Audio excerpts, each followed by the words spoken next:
নহুষ রাজা সর্পজনী থেকে উদ্ধার পাওয়ার জন্য নরমের যজ্ঞ করেছে।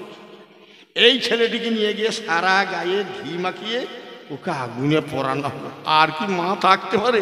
শুনে সত্যবতী অজ্ঞান হলো, সত্যবতী অজ্ঞান হলো, অজ্ঞান হয়ে ভূমিতে পড়ল, সত্যবতী অজ্ঞান হলো। মার সহ্য করতে না পেরে অজ্ঞান হয়ে পড়ে আছে। ব্রাহ্মণ বলছে, মন্ত্রী তোমার যে খুশি সেই ছেলে নিয়ে যাও। ছোট ছেলেটাকে নিয়ে চলে গেল। ঘন্টাখানিক পরে আবার মন্ত্রীর রথ চলে এসেছে। নিয়ে সত্যবতী ডাকে, ওঠো মা। তুমি কে? বলছে, আমি মন্ত্রী। তখন সত্যবতী বলছে, মন্ত্রী আমার আর কি গোপাল বেঁচে আছে, আর কি গোপাল বেঁচে আছে, বলো বলো তুমি আমার কাছে, আর কি গোপাল বেঁচে আছে, বলো বলো তুমি আমার কাছে, বলো তুমি আমার গোপাল বেঁচে। বলছে, মা তোমার গোপালকে দেখার জন্য রাজা তোমাদের জন্য রথ পাঠিয়েছে। রথে করে ব্রাহ্মণ আর ব্রাহ্মণীকে নিয়ে চলে গেল। কীটকুম্ভে ডুবিয়ে সেই 5 বছর ছেলেটিকে যত আগুনে ফেলছে, ছেলে তো হাসছে। ব্রাহ্মণ আর ব্রাহ্মণী বলছে, কে বলো তুমি আমার ঘর এসেছিলে, সত্যি করে তোমার আসল রূপ দেখাও। তখন আগুনের মাঝে দেখছে শঙ্খ চক্র গদা আরে রে না না রে না না না না না, শঙ্খ চক্র গদা পদ্মধারী, আরে রে না না রে না না না না না, প্রভু নারায়ণ গো, আরে ও রে না না রে না রে না না না না না না না। মাননীয় সুধী সমাজ, তখন শঙ্খ চক্র গদা পদ্মধারী নারায়ণ দেখা দিল। তো যে বাবা তুমি চলে গেলে কেন? বলছি, মাগো তোমার অন্ন কষ্ট ঘটাবার জন্য তুমি আমাদেরকে কেবল ডাকতে ভগবান, আমার পেটের অন্ন কষ্ট ঘটাও। তোমার অন্ন কষ্ট ঘটাবার জন্য আমি স্বয়ং ভগবান তোমার পুত্র রূপে গিয়েছিলাম। আজ আমি নিজেকে বিক্রি করে তোমার অন্নের আধার করে দিয়েছি, যাও তুমি ফিরে যাও। কীর্তনে গানে আপনারা কাজ করেন, নরমের যোগ্য পালা কীর্তনে দেখবেন আমার এই কথাটা কীর্তনিয়া বলবে, এই কথাটাই আমার কীর্তনিয়া বলবে।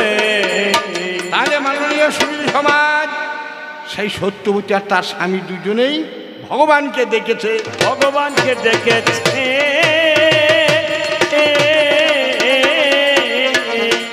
আর কে ভগবানকে দেখেছে?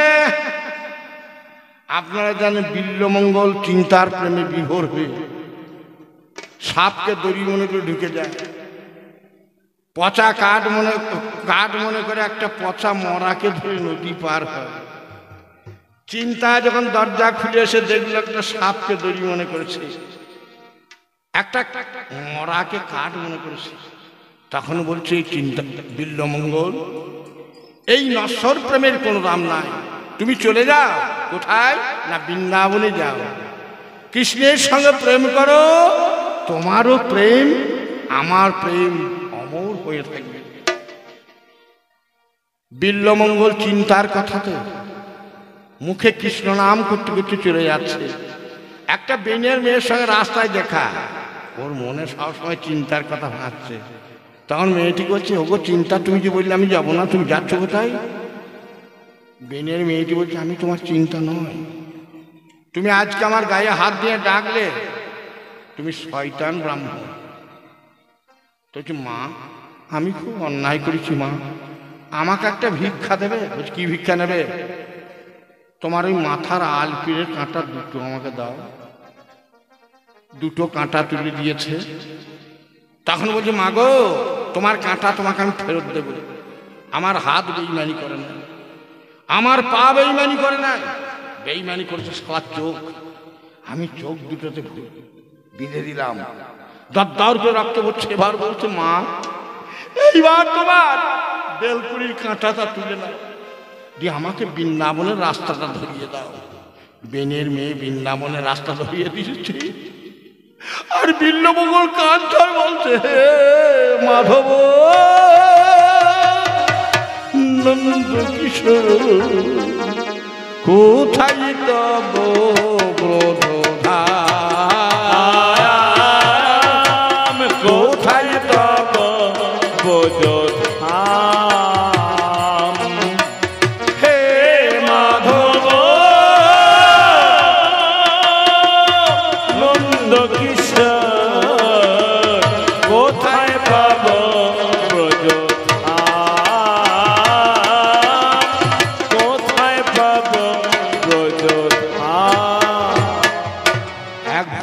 তোর সঙ্গে অন্ধ তো দেখতে পাই না, ধাক্কা লেগে গিয়েছে। তখন বলছি, মনে কিছু করবেন না, আমি চোখে দেখতে পাই না, আমার চলে না চরণ করি শরণ, চলে না চরণ করি হে শরণ, দেখা দাও হে প্রভু হে ভগবান, আর দেখা দাও গো তুমি ও গো ভগবান, দেখা দাও হে প্রভু হে ভগবান, আর দেখা দাও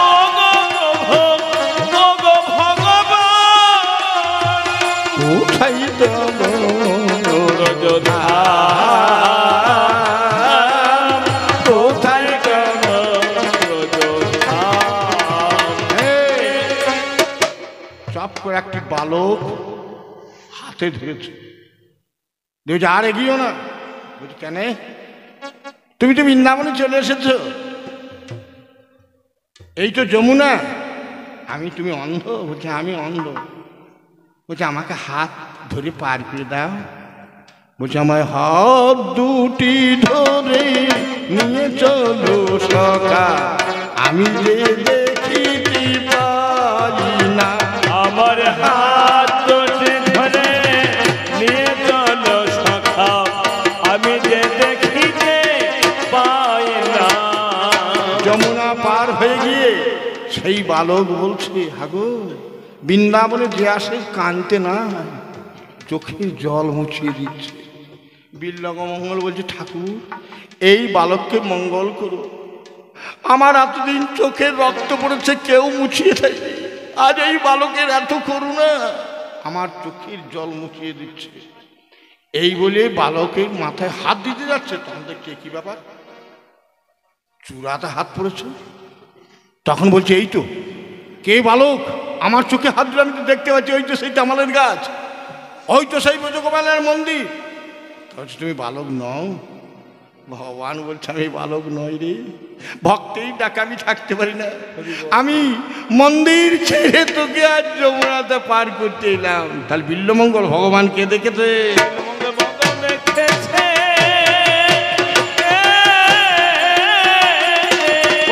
কথা ভাবে ভাবে ভগবানকে দেখেছে, ভগবানকে দেখেছে। আর কে ভগবানকে দেখতে গেলে মা ভগবান দেখা দাও বললে, ভগবান আসবে, তোর বাবার চাকর লয়। ভগবান দেখা দাও বললি ভগবান চলে আসবে নাকি? কুকুরের মতো না তুই বলি চলে আসবে না। একদিন বিবেকানন্দ ঠাকুর রামকৃষ্ণের কাছে গিয়ে বলছে, ঠাকুর ভগবান কথা তোমাকে দেখাও কেন? ভগবান বলছে, ওই গঙ্গাটা চল। ঠাকুর রামকৃষ্ণকে নিয়ে যাবো, সেখানে ডুব মার। এই যেই ডুবে চর ঘাড়ে পা দিয়ে টিপে ধরে আছে, চল, আর ট্যাং দুটো ওপর দিকে উঠে গিয়েছে, দিয়ে ছটফট ছটফট ছটফট করছে। 5 মিনিট পরে ছেড়ে দিয়েছে। আর তখন বিবেকানন্দ উঠে বলছে, ঠাকুর আমাকে তুমি মেরে দিতে? তো কেন রে? বলছে, আমাকে তুমি টুচি টিপে ধরেছিলে, আমার ভেতর কত ছটফট করছিল। বলছে, তোর যেমন জলে ভেতরে যেমন ছটফট করছিল, ওইরকম করে যদি ঠাকুরকে ডাকতে পারিস, ভিতর যদি ওইরকম করে ছটফট করে, তবেই ভগবানকে দেখতে পাবি, তবেই ভগবানকে দেখতে পাবে। বলে আমার কাছে তুই শুনে, তবে ভগবানকে দেখতে পাবি গো। আর কে ভগবানের আসল রূপ দেখেছে বলুন তো? আপনারা জানেন, কুরুক্ষেত্রের যুদ্ধে 17 দিনের যুদ্ধে অর্জুনের বাণে কর্ণ মারা যায়। কর্ণ যখন বাণবিদ্ধ হয়ে গেল, কর্ণের মুখ দিয়ে ঝলকে ঝলকে রক্ত বেরোচ্ছে। কর্ণ মা বলে চিৎকার করেছে, কুন্তি এসে তখন গলা জড়িয়ে ধরে কোলে করে নিয়েছে। কুন্তি যখন কোলে করে নিয়েছে, তখন অর্জুন টুকটুক করে আসছে, মা কর্ণকে কোলে নিলে এখানে? অর্জুন অবাক হয়ে দাঁড়িয়ে আছে, বলছে, হ্যাঁ মা, তুমি কর্ণকে কোলে নিলে কেন? তো যে জানো না, এইটাই আমার প্রথম সন্তান, তোর দাদা। অর্জুন অবাক। পদ্মাবতী কর্ণের স্ত্রী কাঁদতে কাঁদতে চলে এসেছে, পুত্র বিষয়কে চলে এসেছে, বাবা তোমার কি হলো? আর মুখ দিয়ে ঝলকে ঝলকে রক্ত বেরোচ্ছে। স্বয়ং কৃষ্ণ অর্জুনের রথ থেকে টুক টুক টুক টুক টুক টুক করে নেমে অর্জুনের মাথা কর্ণের মাথা শিহরিস।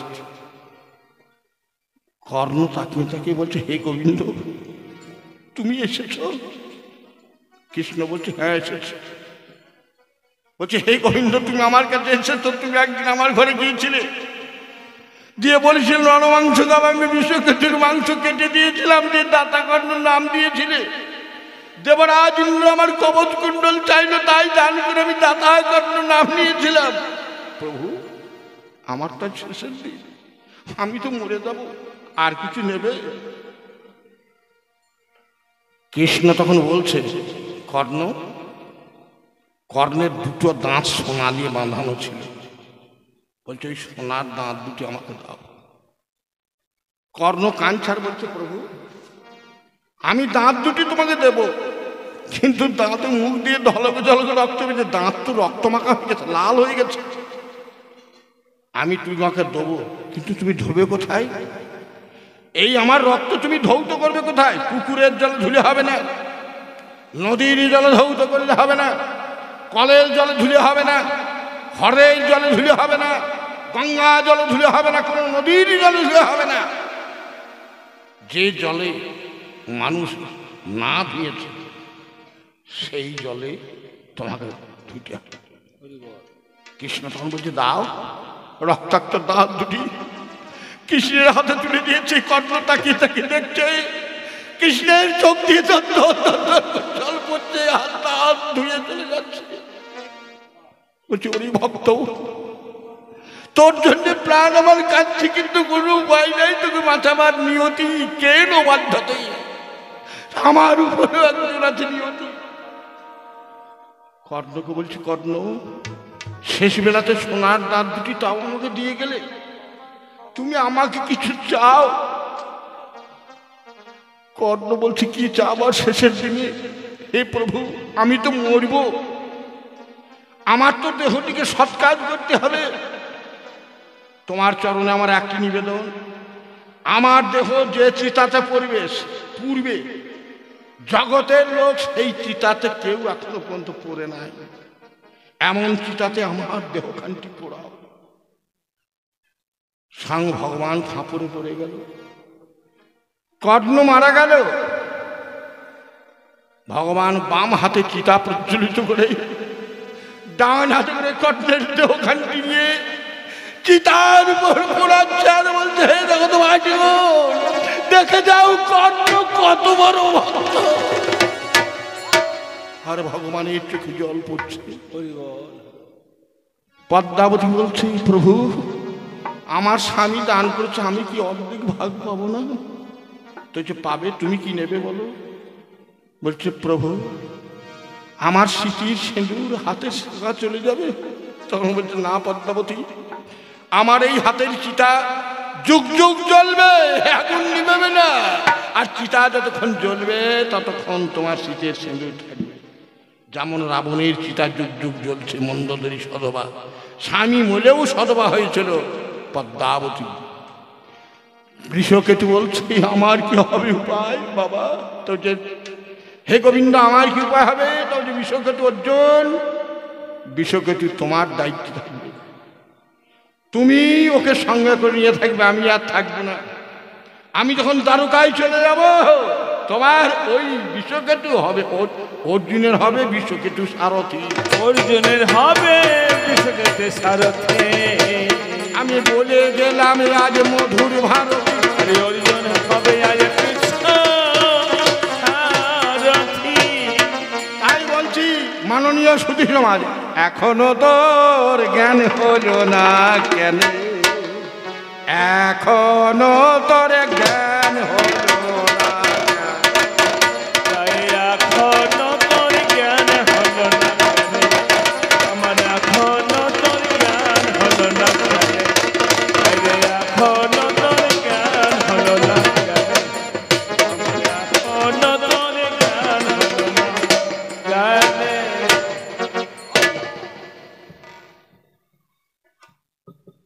আমার এক মা জননী দরদিনী, আমায় 10 টাকা করেছিনি দান। সত্যিকারের মা, আমার মা মারা গিয়েছে। আপনার মুখখানটা দেখে আমার মায়ের মুখের মধুর হাসি যেন সুধা বিন্দু ধরে আমার মাকে মনে মাকে মনে করে গো মাকে মনে পড়ে আমার মা, মা গো তুমি আমার মা, আজ তুমি আমার মা, তুমি আমার মা। একবার প্রেমানন্দে একবার হরি হরি বলো, প্রেমানন্দে সবাই হরে হরে বলো। আজ কত জানাবো আজ সাগর, প্রেমানন্দে সবাই হরি বলো। অসীম বাবু, আপনারা জানেন, আপনারা অনেক গান শুনেছেন আমার চট্টরাজ, অনেক গান আপনারা শুনেছেন, কিন্তু চশমা লাগিয়ে গান কোনোদিন শোনেন নাই। আমার গত 2রা মাস ডান চোখটা অপারেশন করা হয়েছে, লেন্স বসানো আছে। এই আলোকের দিকে তাকাতে আমার কষ্ট হচ্ছে। ডাক্তার বলছে চোখে জল ঠিক হবে না, কিন্তু কি করব মা, আজ এই দুঃখের দিনে ভক্তের জন্য আমার চোখ দিয়ে জল পড়ছে। আমার যেন কোনো ক্ষতি হয় না হয় সাধু বাবা, আপনারা যেন আশীর্বাদ করবেন, আপনারা যেন আশীর্বাদ করবে, যেন চোখের জলে কিছু ক্ষতি না, আপনারা যেন আশীর্বাদ করবে। আজ পরের কথা তো হমাই, আরে দিলে না না দিলে না না না না না, আমার কাছে শোনো গো, আরে ও দিলে না না দিলে না দিলে না না না না না, আজ তো আমার কাছে আমি, আরে দিলে না না দিলে না না না না না, আজ তো আমারে জানা, আরে ও দিলে না না দিলে না দিলে না না না না না। আপনারা জানেন ভক্তের টানে ভগবান আসে, ভগবান ধরাতলে এসছে ভক্তের টানে, রামচন্দ্র এসছে নারদের টানে। কেন বলুন তো? শ্রীমতীর যেদিন স্বয়ংবর হয় সেদিন নারদ গিয়ে নারায়ণকে বলছে, নারায়ণ আমাকে সুন্দর একটা রূপ করে দাও, আর যেন দেখলে পরে শ্রীমতীর যেন পছন্দ হয়, আমার গলায় যেন মালা দেয়। বলছে চলো। গিয়েছে শ্রীমতীর স্বয়ংবরে, আর শ্রীমতী ঘুরতে ঘুরতে ঘুরতে ঘুরতে এসে নারায়ণের গলাতে মালা দিয়ে দিয়েছে। নারদ তখন বলছে, কই প্রভু কী রকম রূপ দিলে, আমার তো গলাতে মালা দিলে না। পুকুরের জলে দিয়েছে, ও হনুর মতন মুখ করে দিয়েছে। শ্রীমতীর স্বয়ংবরে নারদ হনুর রূপ হয়েছিল, হনুর রূপ দিয়েছে। তো বলছে ভগবান শোনো, আজ আমাকে যখন হনুমানের মুখ দিয়েছ, আর ওই মেয়েটার জন্য আমার বুকে কত ব্যথা, বিয়ে করবো বলে সাধ ছিল, ওই মেয়ের জন্যই তোমাকে কাঁদতে হবে, আর আমি না হলে তোমার বউ উদ্ধার হবে না। ওই উদ্ধার হবে না। সেই নারদের জন্যে রামের সীতাহারা হলো, হ্যাঁ, আর হনুমান লঙ্কা দগ্ধ করে সীতাকে উদ্ধার করিয়েছে। সীতাকে উদ্ধার করেছিল, তোমার কাছে ওরে বলা যায়, সীতাকে উদ্ধার করেছিল। আর কৃষ্ণ কোন ভক্তের টানে কৃষ্ণ এসেছে আপনারা জানেন? ধরা দ্রোণ নামে ব্রাহ্মণ আর ব্রাহ্মণী ছিল, তারা খুব গরিব ছিল, ভিক্ষা করে আনতো আর খেত। একদিন দ্রোণ ব্রাহ্মণ ভিক্ষা করতে গিয়েছে, আর তাদের গর্ভে কিন্তু কোনো সন্তান নাই। ভগবানকে প্রতিদিন বলে, হে ভগবান একটা আমাকে ছেলে দাও। ভক্তকে পরীক্ষা করার জন্য ভগবান 5 বছরের বালকের রূপ ধরে এসে বলছে, মা মা গো আমাকে 4টি খেতে দাও মা। ধরা ব্রাহ্মণী ঘরে দেখছে খাবার বলতেই না, ছেলেটা ক্ষুধার যন্ত্রণায় ছটফট করছে। ছেলেকে বসিয়ে রেখে দোকানদারের কাছে গিয়ে বলছে, দোকানদার আমাকে 4টি বাকিতে খাবার দেবে, আমার স্বামী এলে পরে তোমার ধার শোধ করবো। তো যে বাকির কারবার হবে না, থালা ঘটি বাটি যদি বন্ধ কাজটা নিয়ে যাও। ধরা ব্রাহ্মণী দেখছি ঘরে তো থালা ঘটি বাটি কিছুই নাই। মেয়েদের 2টি স্তন, একটা হচ্ছে স্বামীর, একটা হচ্ছে পুত্রের। ধরা ব্রাহ্মণী তখন দেখছে ডান স্তন স্বামী, বাম স্তন পুত্রের। বাম স্তনটি দেখছে আমার গর্ভে সন্তান নাই, বাম স্তনটি কেটে নামিয়ে দিল, থালা ভর্তি খাবার দিল। সেই খাবার নিয়ে ছেলের কাছে গিয়েছে। সেই 5 বছরের ছেলে তখন বলছে, মাগো তোমার বস্ত্রে কেন রুধির ধারা, এ ধারা মা কেমন ধারা, আমার বস্ত্রে কেন রুধির ধারা, এ ধারা মা কেমন ধারা, তোমার বস্ত্রে কেন রুধির ধারা, এ ধারা মা কেমন ধারা, আমার বস্ত্রে কেন রুধির ধারা, এ ধারা মা কেমন ধারা, মাগো ধারায় ধরা ভেসে যাই জননী, আজ ধারায় ধারায় ভেসে যায় মা জননী, ধারায় ধারায় ভেসে যায় মা জননী। রক্ত পড়ছে, খাবার নিয়েছ না, আমি বলছি বালক খাওয়া। বলছি মা তোমার বস্তা তো রক্তের ধারা কেন, ভূমিতল ভেসে যাচ্ছে।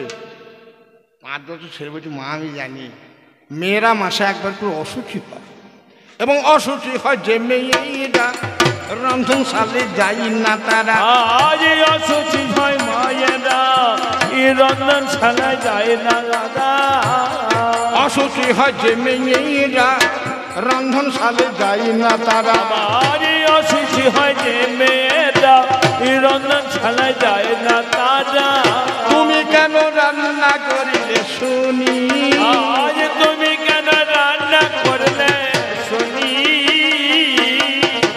তুমি কেন রান্না করলে শুনি। 5 বছরের ভালো বলছে মা আমি জানি মেয়েরা মাসে একবার অসুচি হয়, তখন সন্ধ্যা প্রদীপ জ্বালা, দেবতার মন্দিরে ওঠা, রান্না করা তাদের নিষেধ। তা তুমি অসুচি অবস্থা রান্না করলে তোমার খাবার আমি খাবো না। ধরা ব্রাহ্মণী কাঁদতে কাঁদতে বলছে, ওরে বালক বাবা আমি অসুচি নই, আমি দোকানদারের কাছে একটি স্তন বন্ধক রেখে তোর জন্য খাবার নিয়ে এসেছি। তখন বলছি মা এত বড় কাজ করছো, এই থালাটা পাল্টি, থালা কানাতে রক্ত করে থালাটা পাল্টি নিয়েছে। থালা পাল্টাতে গিয়েছে, এসে দেখছে বালক নাই। তো বালক তুমি কে? তখন আমি শঙ্কর চক্র গদাপদ্মধারী প্রভু নারায়ণ,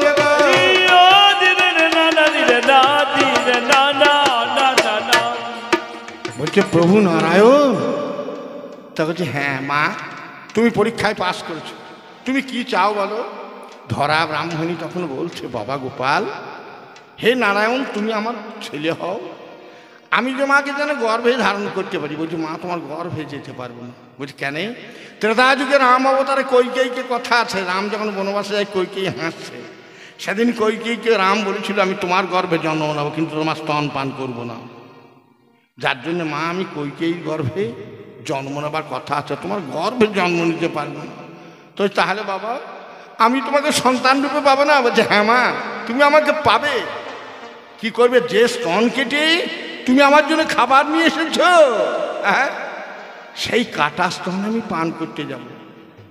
মাগো তুমি হবে, তুমি হবে মা, তুমি হবে নন্দরানী, আমি হব নীলমণি। আজ তুমি হবে নন্দরানী, আমি হব নীলমণি। মাগো তুমি হবে নন্দরানী, আমি হব নীলমণি। আজ তুমি হবে নন্দরানী, আমি হব নীলমণি। তোমার কাটা স্তনটি পান করিতে যাব, আজ কাটা স্তনটি পান করিতে যাব,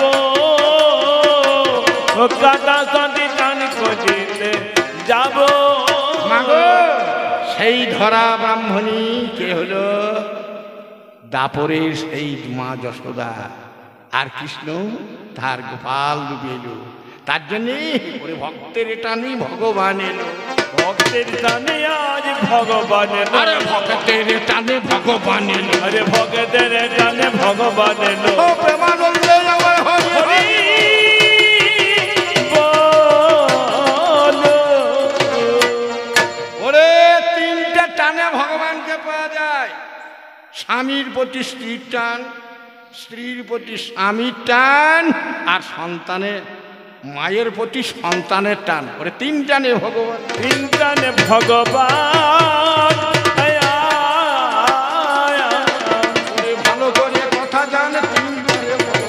জানো তারে কথা জন তিন প্রাণে ভগবান। যোগে জাগাও রে যোগারাধ্য ধন, যোগে জাগাও রে অধায়াধ্য ধন, যোগে জাগাও রে হৃদয়াধ্য ধন, যোগে জাগাও রে হৃদয়াধ্য ধন, যোগে জাগাও রে হৃদয়াধ্য ধন, যোগে জাগাও রে হৃদয়াধ্য ধন, যোগে জাগাও রে হৃদয়াধ্য ধন, যোগে জাগা ওরে জমনিয়মাদি করিয়া সাধন জাগাও রে হৃদয়াধ্য ধন, যোগে জাগাও রে হৃদয়াধ্য ধন, যোগে জাগাও রে হৃদয়াধ্য ধন, যোগে জাগাও রে হৃদয়াধ্য ধন, যোগে জাগাও রে হৃদয়াধ্য ধন, যোগে জাগাও রে হৃদয়াধ্য ধন, যোগে জাগাও রে হৃদয়াধ্য ধন, যোগে জাগা ওরে অহিংসা স্বভাবে হয়ে ধীর শান্ত, মূলাধার হতে দিদল পর্যন্ত করিলে তদন্ত মিলিবে একান্ত। ওই পড়িলে আতন্ত মিলিবে আনন্দ।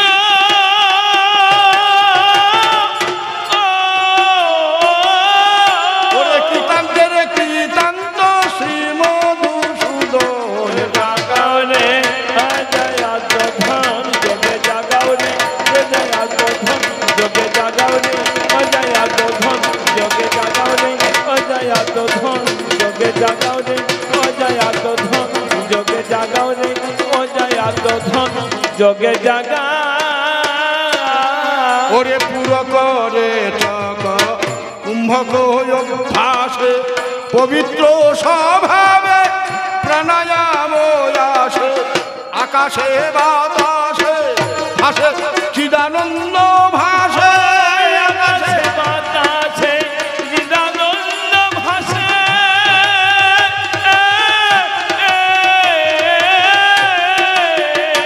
ওরে কর প্রেম পাশে সে ধনে বন্ধ।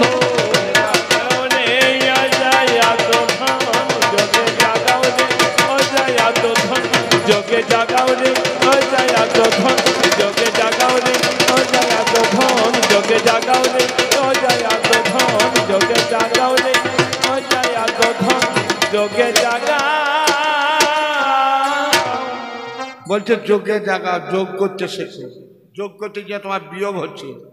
আর আপনারা জানেন অঙ্ক আছে মাত্র 8টে, যোগ বিয়োগ গুণ ভাগ। আচ্ছা এই 4টে অঙ্ক যদি ছেলেকে যদি কষতে দেওয়া হয়, তাহলে এমন একটা বই আছে যে বইটা পড়লে পরে ছেলেতে চরাচর অঙ্ক করতে পারবে। সে বইটা কি বলুন তো? ধারাপাত। ধারাপাত যদি মুখস্থ থাকে তাহলে ছেলেতে চটাচট অঙ্ক। কোন ধারাপাত? ওরে মাতৃধারা পাঠ হয় প্রতি মাসে মাসে, পিতৃধারা পাঠ হয় স্ত্রী জাতির পরশে। এই ধারাপাত যে মুখস্থ করতে পারে সেই তো মহাজন। ওরে সেই জানে 4টি অঙ্কের বিবরণ, এই জানে আমার জাতি অঙ্গন, ওরে সেই জানে আমার অঙ্কের বিবরণ, এই জানে আমার অঙ্কের বিবরণ। আজ বসে বসে আমার কথা বলে, আর সেই জানে আমার অঙ্কের বিবরণ। আজ আমার কাছে শুনে যাও, আরে দিরে না না দিরে না না না না না, আজ শোনো আমার গাইব। আইয়ো দিরে না না দিরে না দিরে না না না না না। মাননীয় সুধী সমাজ পাল্লা দেবো অনেক ভক্ত আছে, অর্থাৎ ভক্ত অর্থ টাকার লেগে মায়ের কাছে, মা কালীর কাছে দেখুন ভোটের আগে বলে দে মা আমায় মেম্বার করি। মা যারা সারে পুরো তখন মেম্বার করি, মায়েকে খুব ভজে। তা ভক্ত তো অনেক আছে, অর্জুন আছে, কর্ণ আছে, সব ভক্ত আছে। আচ্ছা বলতে পারো সব ভক্তের আপনারা জানেন ভগবানের মন্দির আছে, কৃষ্ণের মন্দির আছে, রাম মন্দির আছে, গোবিন্দ মন্দির আছে। আচ্ছা ভক্তের মন্দির আছে? সত্যি কথা বলবেন, ভক্তের মতো যদি ভক্ত থাকে তবেই তো ভক্তের মন্দির হবে নাকি স্যার? হ্যাঁ, কিন্তু অর্জুন বলো আর কর্ণ বলো কারু মন্দির নাই, সুধন্যার নাই, প্রহ্লাদেরও নাই, ধ্রুবরও নাই। একজনের মন্দির আছে। কোন ভক্তের বলুন তো? রাম ভক্ত হনুমান। হনুমানের কিন্তু মন্দির আছে, নাই বলুন? হনুমানের মন্দির আছে, অথচ অন্য কোনো ভক্ত কই তোদের মতন ভক্তগুলার মন্দির হলো না। কেন হলো না বল দেখি? হনুমান 40টা কর্ম যা করেছিল এখনো পর্যন্ত কোনো ভক্ত তার একটাও করতে পারে না। 40টা কর্ম করে, যার জন্য বলে হনুমান চালিসা। একদিন সীতা একটা সতেশ্বরীর হাত মুক্তার মালা দিয়েছিল। হনুমান সেই মালাটিকে কেটিয়ে দাঁতে কুটি কুটি করে ফেলছে। লক্ষণ বলছে, ওরে বনের পশু, মুক্তার মালার কি দাম পাবি? হনুর গায়ে কি মুক্তার মালা শোভা পায়? তখন বলছে, এ হারে কই রামের নাম নাই? যে হারে রামের নাম নাই সে হারেরও দাম নাই। যে হারের নাম নাই সে হারের দাম নাই। শোনো শোনো ঠাকুর লক্ষণ, শোনো শোনো ঠাকুর লক্ষণ।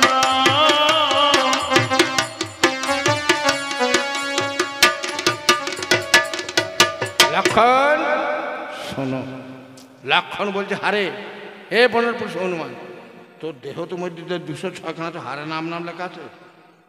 হনু বলে, আমার হারে যদি রাম নাম লেখা না থাকে তাহলে এই জীবন রাখবো না, নইলে তোকে এক বানে তোকে মারে দেবো।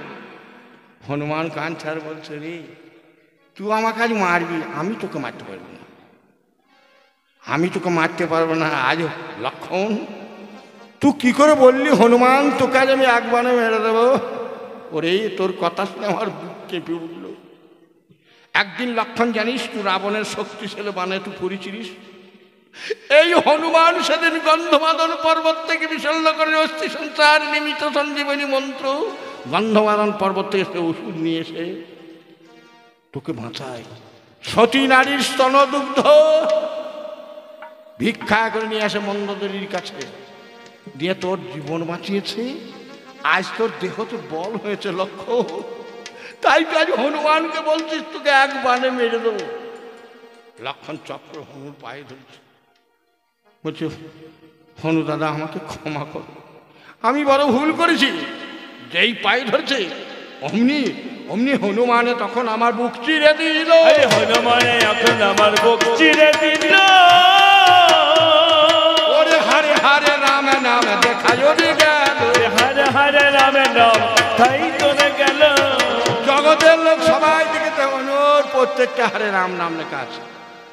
হনু বনে চলে গেল। বিভীষণ বলছে, রাম আচ্ছা হনু যে বুক চিরে রাম নাম প্রতি হারে রাম নাম লেখা দেখালে এক ফোঁটা রক্তও পড়ল না, আবার ফট করে আবার লাগিয়ে দিলে খাপ লাগা করিয়ে, এই বিদ্যাটা আমাকে একটু শিখিয়ে দাও। ভগবান রাম বলছে, আমি তো জানি না। বলছে, কে জানে? একমাত্র হনুই জানে। বিভীষণ হনুর কাছে গিয়েছে, যে বলছে, হনু দাদা। হনু চুপ করে বসে আছে গাছের তলাতে।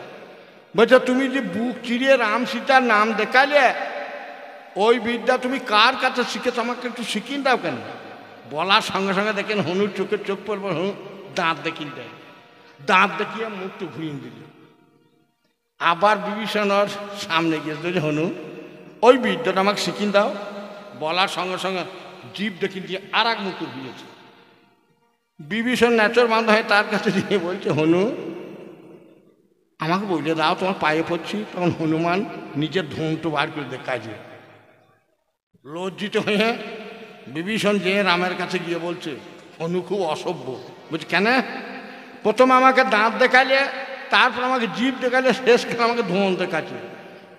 রামচন্দ্র ভগবান বলছে, বিভীষণ তুমি যে প্রশ্ন করেছো উত্তর দিয়ে দিয়েছে। বলছে, সে কি? বলছে, বুক চিরে যদি ভগবানকে ভিতরে স্থাপন করতে হয় তাহলে দাঁত দেখালে মানে তোর বাক্য সংযম কর, জীব দেখালে মানে লোভকে বর্জন করো, আর লিঙ্গ দেখাচ্ছি মানে লিঙ্গ তুমি সাধনা করো, লিঙ্গ তুমি সাধনা করো, তবে তুমি ভক্ত হতে পারবে বড়। লিঙ্গ তুমি সাধনা করো। যার জন্য হনুমান 40টা কর্ম করছে, আজও পর্যন্ত কোনো ভক্ত করতে পারে না। তুই তো কোন 4.5, হ্যাঁ? যার জন্য হনুমান মন্দির গ্রামে গ্রামে আছে। আরে দিলে না না দিলে না না না না না ওরে সোহলো আমার ভাই গো।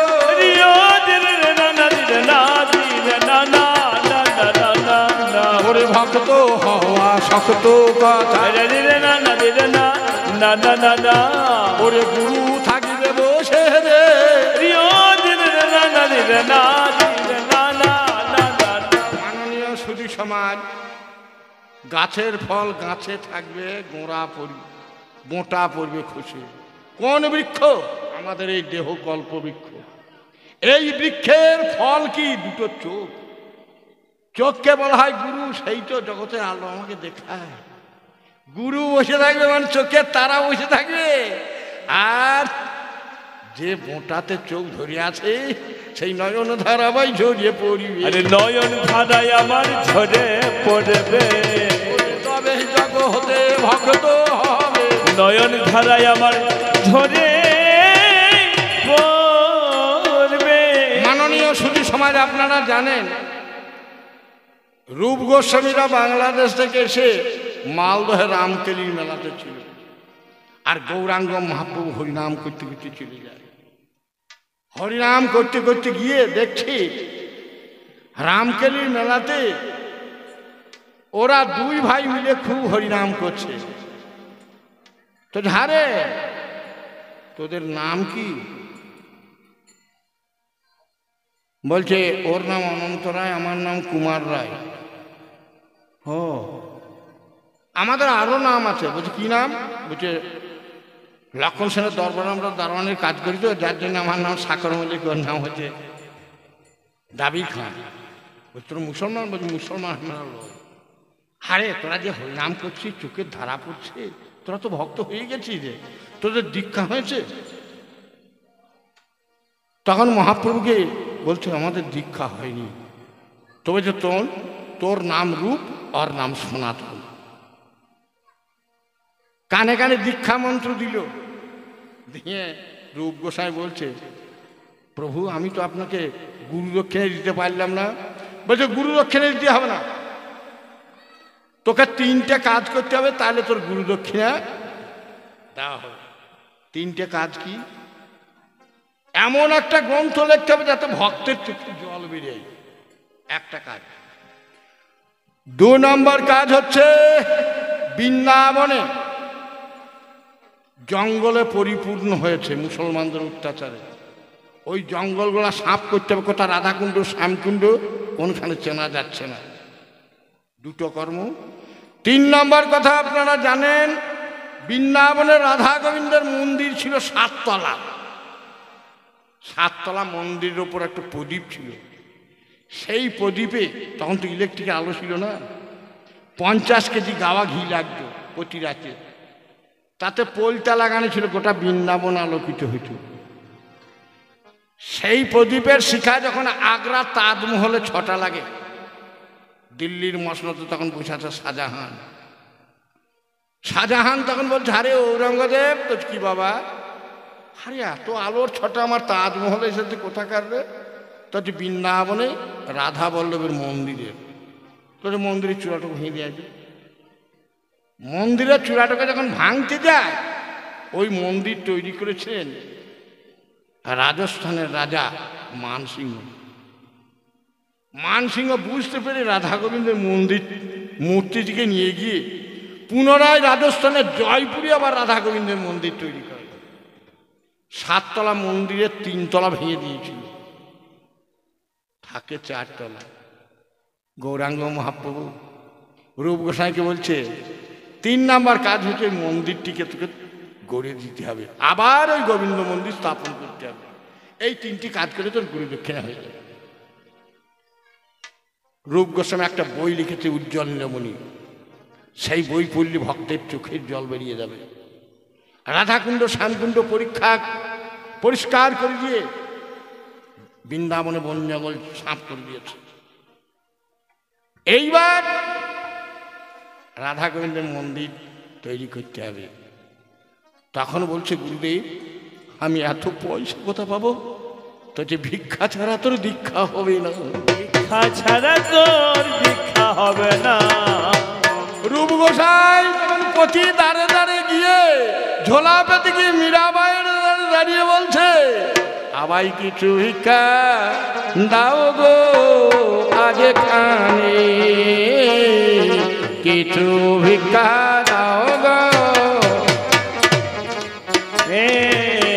কিছু ভিক্ষা দাও গো আজ খানে, কিছু ভিক্ষা দাও গো আজ খানে। মা গো আমার গুরু আমার গোবিন্দ মন্দির তৈরি হবে মায়া আপনাদের দানে, কিছু ভিক্ষা দাও গো আজ খানে, কিছু ভিক্ষা দাও গো আজ খানে।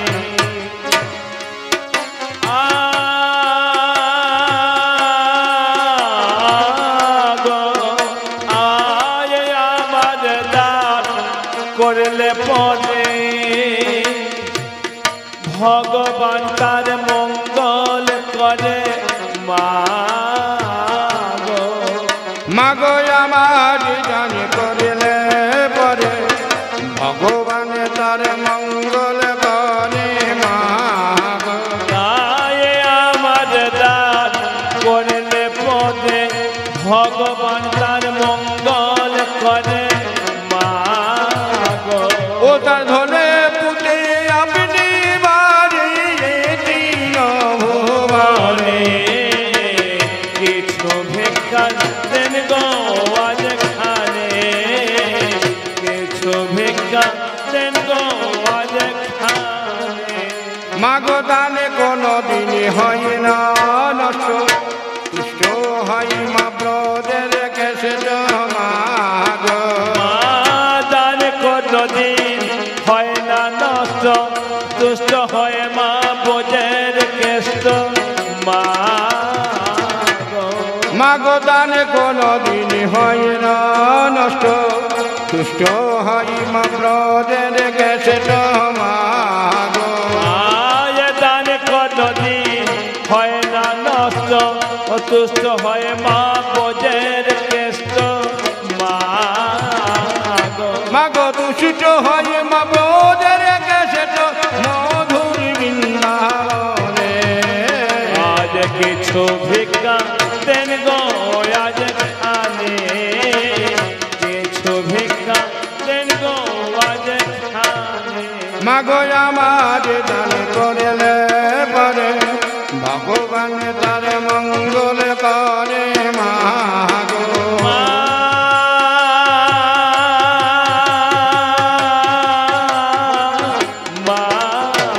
গো তাই আমার দান করলে পরে ভগবান তার মঙ্গল করে মা গো।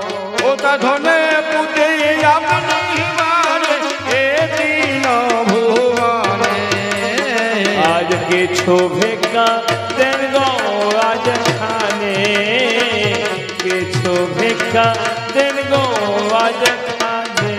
রূপ গোসাই মন্দির তৈরি করেছে, মন্দিরের মূর্তিটি পাচ্ছে না, ও জানে না যে জয় সিং জয়পুরি নিয়ে চলে গেছে। ভিক্ষা করার পর তামাল গাছের তলায় বসে বসে ভাবছে কাজ যদি আমি মূর্তি না পাই আমি আজ রাধাকুণ্ডের জলে আমার জীবন বিসর্জন করব। অকস্মাৎ তামাল গাছের তলাতে দেখছে একটা গাই তামাল গাছের গোড়াতে দুধ দিয়ে গেল, ছুটে চলে গিয়েছে, দিয়ে দেখছে পাতা পরিষ্কার করে দেখছে হ্যাঁ রাধা গোবিন্দ মূর্তি সেই মূর্তি নিয়ে গিয়ে বৃন্দাবনে বসিয়েছে। তখন সেই মান সিংহ বলছে তুমি আসল মূর্তি পেলে কোথায়? রূপ গোসাই বলছে ভগবান নিজে এসেছে। বলছে আসল মূর্তি আমি নিয়ে চলে গেছি, জয়পুরে আছে। রূপ গোসাই কাঞ্চার বলছে হে ঠাকুর তুমি আসল না নকল একবার দেখা দাও, দেখা দাও, ওরে দেখা দাও, দেখা দাও। তুমি আসল না নকল, তুমি দেখা দাও, দেখা দাও। ওরে আসল না নকল তুমি দেখা দাও, দেখা দাও। তখন মানব দেহ ধারণ করে রূপ গোসাইকে সেই বৃন্দাবনে রাধা বল্লভের মন্দিরের সামনে আসল মূর্তি দেখা দিয়েছিল। মাননীয় সুধী সমাজ, আমি একাত পয়সা লোব না, ও তো নেবে ওখানেক্ষণ বলুন। আমি প্রশ্ন দেবো না, আমি একটা প্রশ্নকে করব। ভক্ত, তুমি যদি কালী ভক্ত হও, আপনারা দেখবেন মা শিব পড়ে আছে তলাতে, আর মা কালী দাঁড়িয়ে আছে। মা কালীর জিভ বেরিয়ে আছে চট্টরাজ, আর শিবের চোখ আছে জীবের দিকে। তাহলে জীব আর ওই শিব, জীব আর ওই শিব, এই দুটোর মধ্যে কি তফাৎ আছে? দুটোর মধ্যে কি